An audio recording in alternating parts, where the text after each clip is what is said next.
Friends, my humble pranams to one and all. I am extremely thankful to the Bharata Vidya Bhavan, Kochi and Kendra, for giving me this opportunity to address all of you. I am no stranger to the Kochi and Kendra.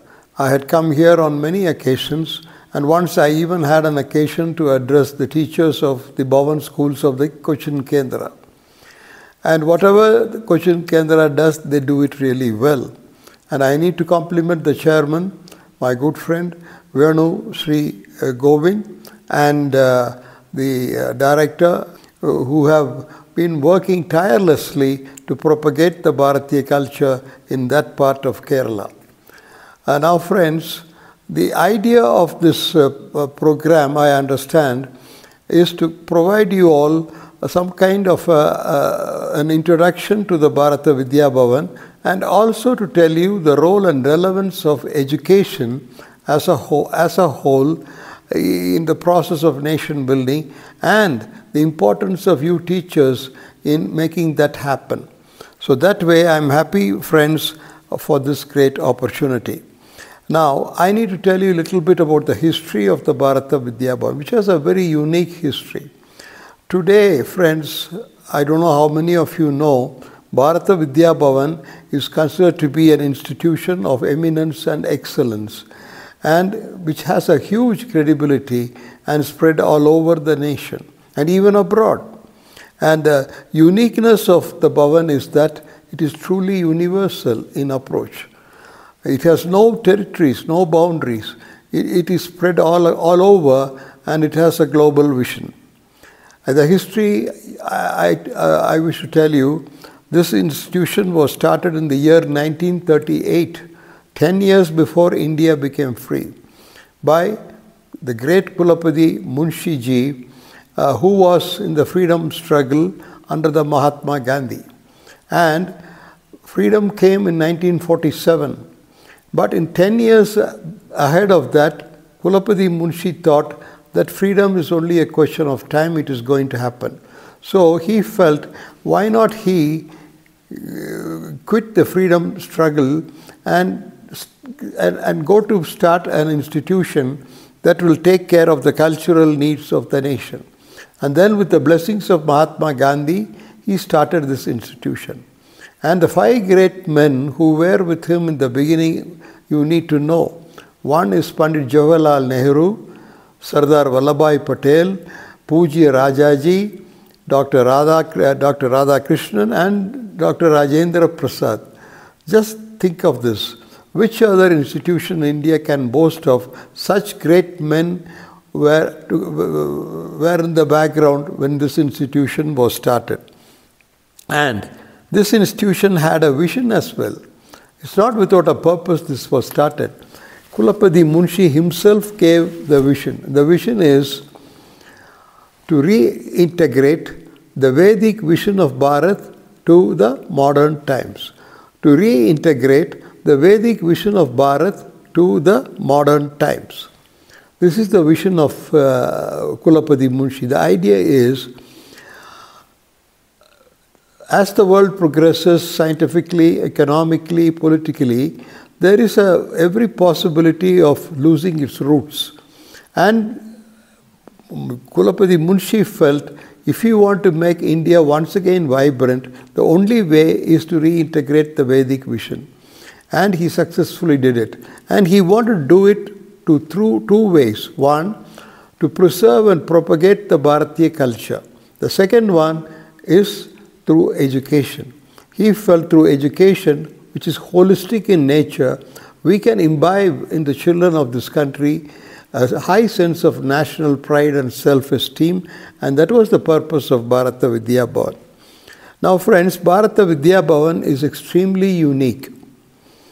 It is truly universal in character, truly universal. It has a global vision.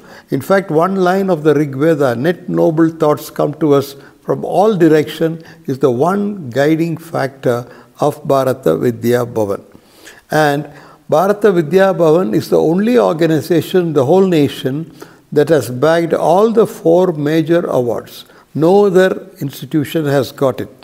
And as one working for the Bharata Vidya Bhavan, you need to know that you are a teacher in the Bhavan school. And Bhavan schools have a twin objective. One, academic excellence.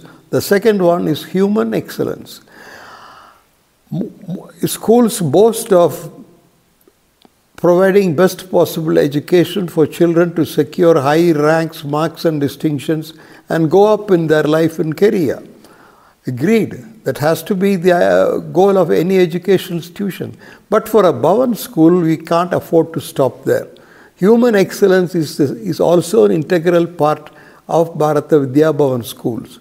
What does this mean? That is to bring out the best of the student and help him to emerge as a successful person and win over laurels for the nation and for the home. That is the vision of Bharata Vidya Bhavan school. Academic excellence and human excellence. Now, again, the Bharata Vidya Bhavan school should have in mind the following. 1. Career is not the goal in life. Preparing a student for a successful career and stop there is not the goal of education and of a Bhavan school. Instead, it has to prepare the student for life as well. Because you know, many people are successful in career but not equally so in life. So what is the use of being very successful in career but not so much in life? Therefore, Bhavan takes care of both. One has to be successful in career and equally so successful in life as well. Secondly, the Bhavan school believes in empowering the youth, not for his own sake, not for his own well-being, but to go to enrich the nation. A Bhavan student later in life should go to contribute his might for the nation-building task. Third one, a Bhavan student has to be a caring person. He has to care for his fellow being. He should not be self-centered, highly egoistic. Then that's not the purpose of education. So a Bhavan student has to be a caring person. Next, he has to aspire for excellence. Whatever he does, it has to be the best. He should not do anything for the sake of doing, but for the love of doing and get lost in doing. So excellence has to be the ultimate goal of education.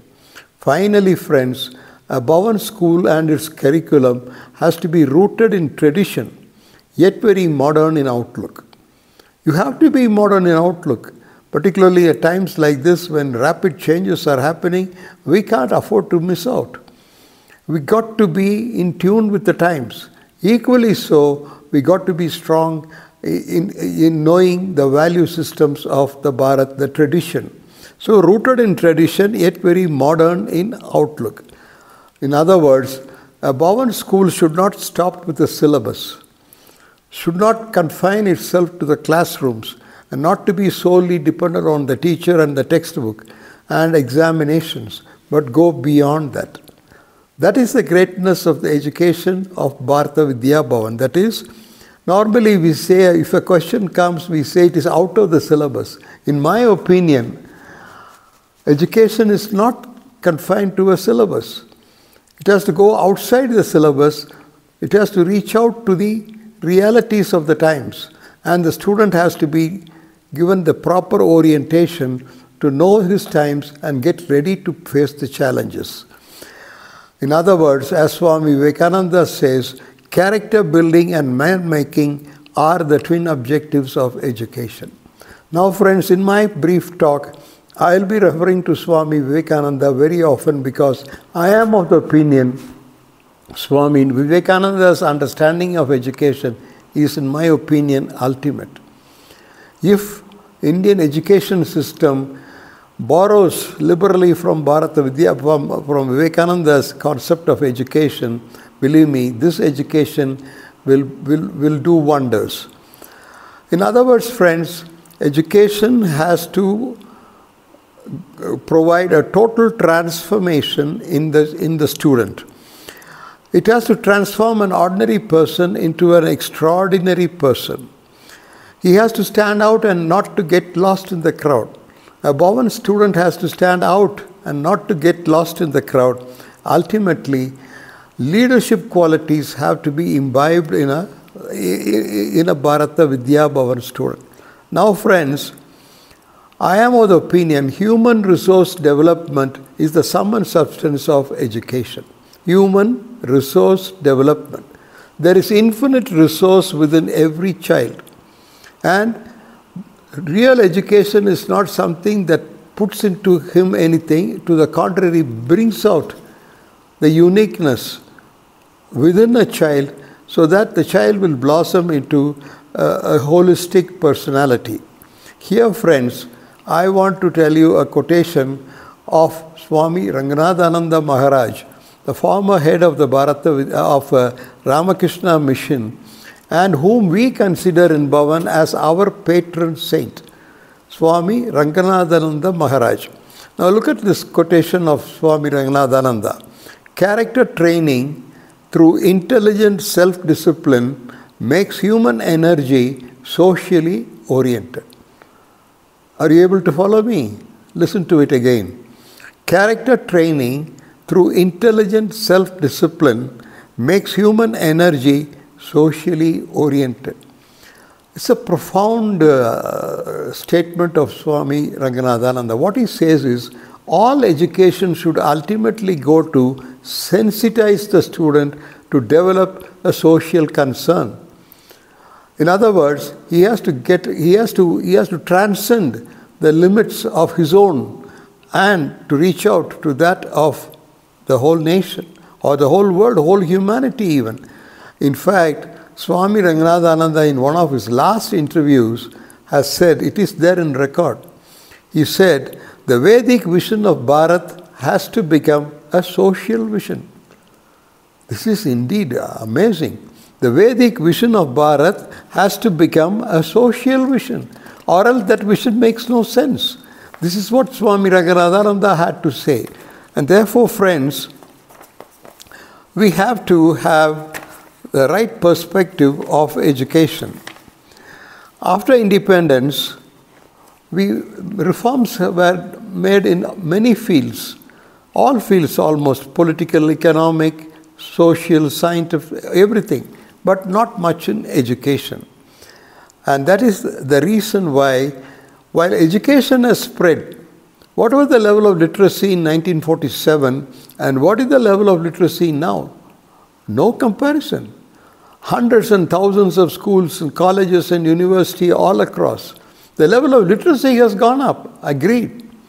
The level of awareness also has gone up, but the sensitivity has not kept pace with it. In other words, knowledge has expanded, but not wisdom. So this is what the mistake we have made. So the real reform, in my opinion, friends, is what the Vedanta of Bharat says. What does the Vedanta says?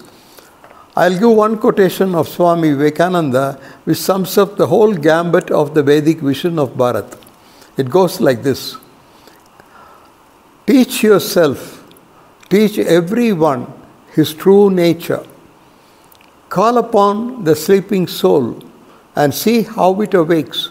Power will come, glory will come, goodness will come, purity will come, and all that is excellent will come when? When the sleeping soul is raised to self-conscious activity. Now what does this mean? The only way of knowing yourself fully is through a process of self-enquiry. That is why I had always felt that the art of self-management has to be an integral part of education.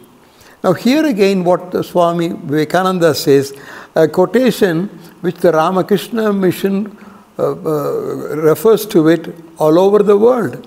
You step into any Ramakrishna Mission anywhere in India or the world, this quotation will be written very boldly, and that is, now listen to it very carefully, each soul is potentially divine. Divinity is the core of the human personality. So each soul is potentially divine.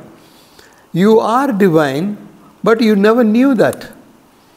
Out of ignorance you miss it. So what he says, the goal is to manifest the divinity either by controlling nature within and without.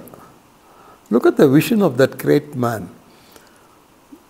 The nature that is within and without had to be brought under control if you really want to manifest the divinity in you. And he gives a prescription how to do it also. He never leaves it very vaguely. He goes on to say, do this either by work or worship, or by psychic control or philosophy, or by one or more, or by all of them, and for heaven's sake be free.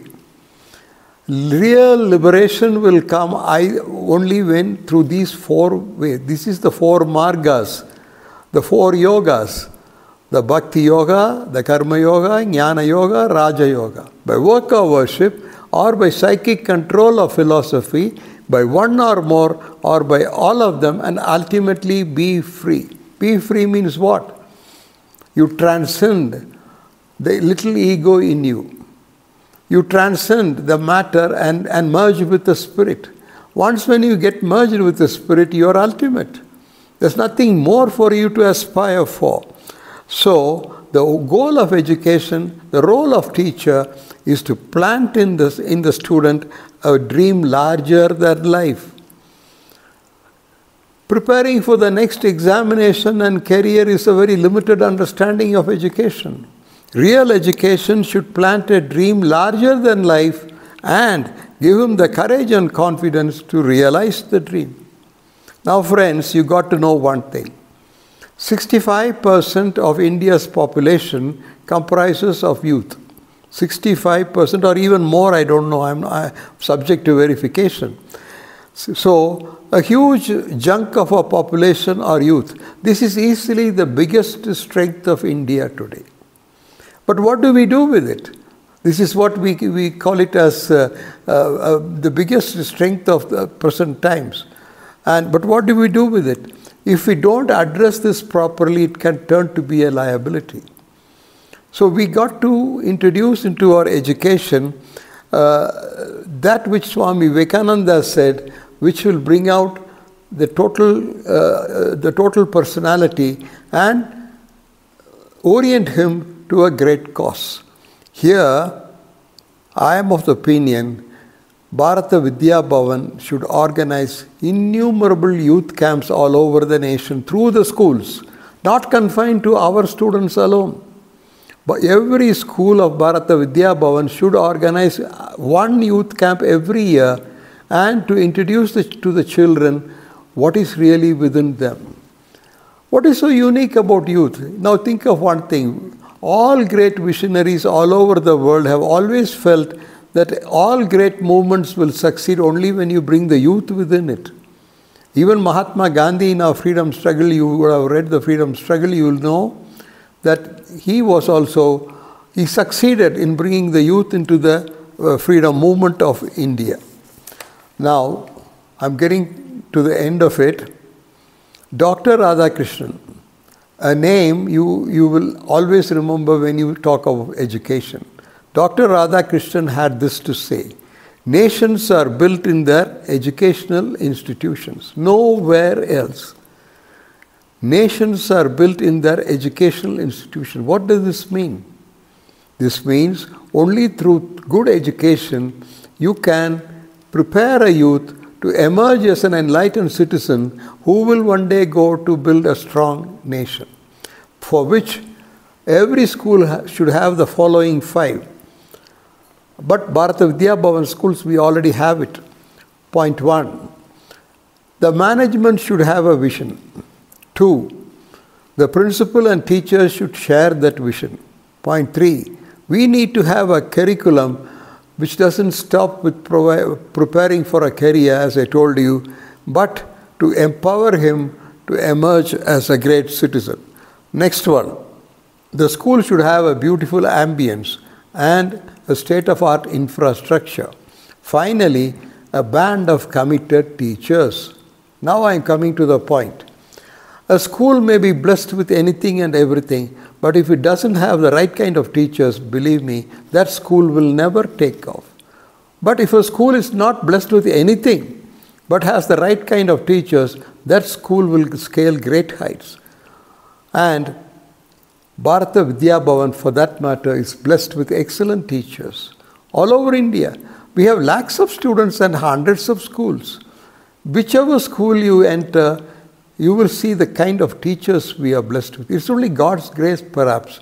It's not because of the merits of any particular management. God has been kind to us to give us such teachers who are going to transform our children and make them great products for the society. Now, a good teacher, in Coimbatore Kendra of the Bharata Vidya Bhavan, we have written it like this. Who is a good teacher? One who loves his school, his or her school. Two, one who is proud to be a teacher.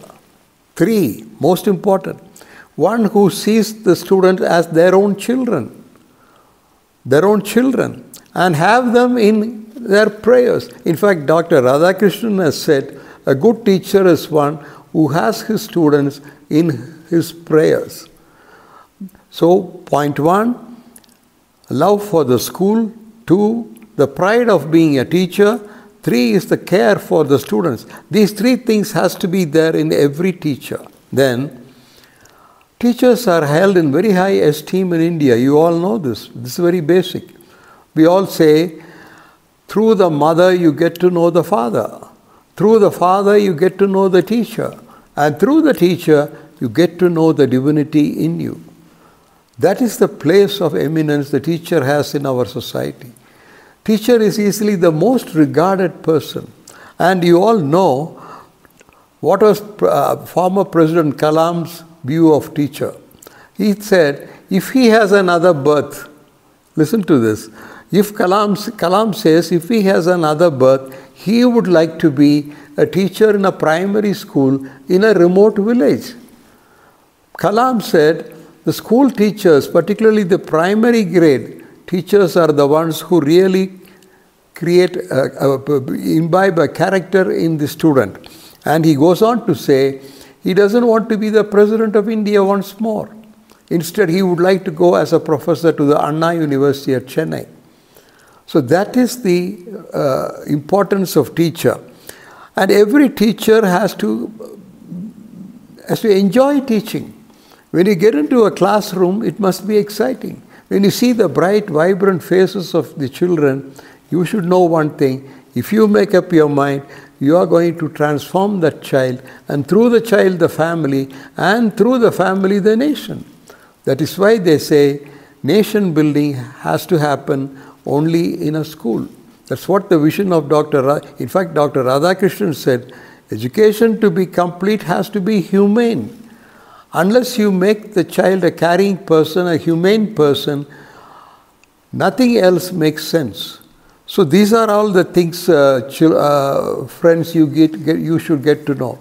So I should compliment you for having chosen to be a teacher or a principal. And you got to thank God that in this birth you have got that great responsibility. Now, in conclusion, let me once again go back to Swami Vivekananda. This is what he has to say. Man is said to be the crowning glory of all creations.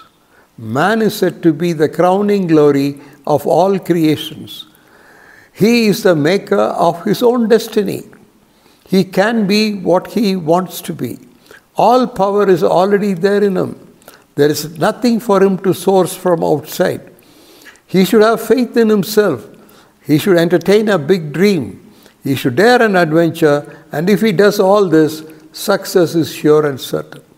We have in our Coimbatore Bharata Vidya Bhavan schools, we have erected statues of Swami Vivekananda, 6 foot height. And we have written these words. Man is said to be the crowning glory of all creations. He is the maker of his own destiny. He can be what he wants to be. No power, all power is already there in him. Nothing to source from outside. He should have faith in himself, and he should entertain a big dream, and he should dare an adventure. If he does all this, success is sure and certain. So friends, Bhavan has a very big role to play. The whole nation looks to the Bhavan to give proper direction and orientation when it comes to education. because we are close to 90 years old. And all the great spiritual masters and political leaders have stepped into the Bhavan and have blessed Bhavan. All the great acharyas have visited the Bhavan. And there is a book, we have brought out a book in Coimbatore, Kendra, known as Bhavan at a Glance. If you happen to get a copy of it, we have given there the quotations of all the great men have said about Bharata Vidya Bhavan. In fact, Pandit Jawaharlal Nehru, when he visited the headquarters, he has written in the visitor's book, Bharata Vidya Bhavan takes care of everything from cradle to grave and beyond. There is nothing Bhavan has not addressed itself to. Therefore, friends, be proud to be a teacher in the Bharata Vidya Bhavan. Now time has come to reorient and redefine the cause of education. The new education policy is in the offing. The other day, I happened to meet somebody who's connected with that scheme of bringing out a new. They have brought out a beautiful new education policy, but this aspect has to be there. This dimension, that is, to reintegrate the Vedic vision of Bharat to the modern times. What does that say? Let me put it in simple terms. Only through meditation. Through self-enquiry, you can really get to know who you are. We got to close our eyes and ask certain questions and go deeper and find out who we really are. Then you will come to know there is nothing wanting in you. You're limitless. You can be what you want to be, and that is what we need to do. So we have to prepare the youth to emerge as enlightened citizens who will one day go to contribute themselves towards the huge task of nation building. India today is a power to reckon with. Indian economy, you know, is the 5th largest economy in the world. We are marching towards $5 trillion. And the monthly GST collection has crossed 2 lakh crores. And the GDP, from 3% once, we are today somewhere 6 to 7%. And we got to remember that one man, Dr. Manmohan Singh, who ushered in the economic reforms in 1991. It is after that, no looking back. And believe me, friends, in another 10-15 years, India will be a power in Asia, and our children will have a great future. My salutations to the Research and Development Wing of the Cochin Kendra. They are doing a marvelous job. Once when I visited the Cochin Kendra, I had the privilege to interact with those connected with this research center. I only wish every Kendra has a research center like this, so that we can give the required guidance to the whole nation. Now I close with this, thanking the chairman and the director of Cochin Kendra for giving me this opportunity to share some of my thoughts with all of you. I wish you all the best. Be proud to be teachers and contribute your might in transforming the youth of India to emerge as great citizens. Thank you all. Glory to Bharata Vidya Bhavan. Thank you.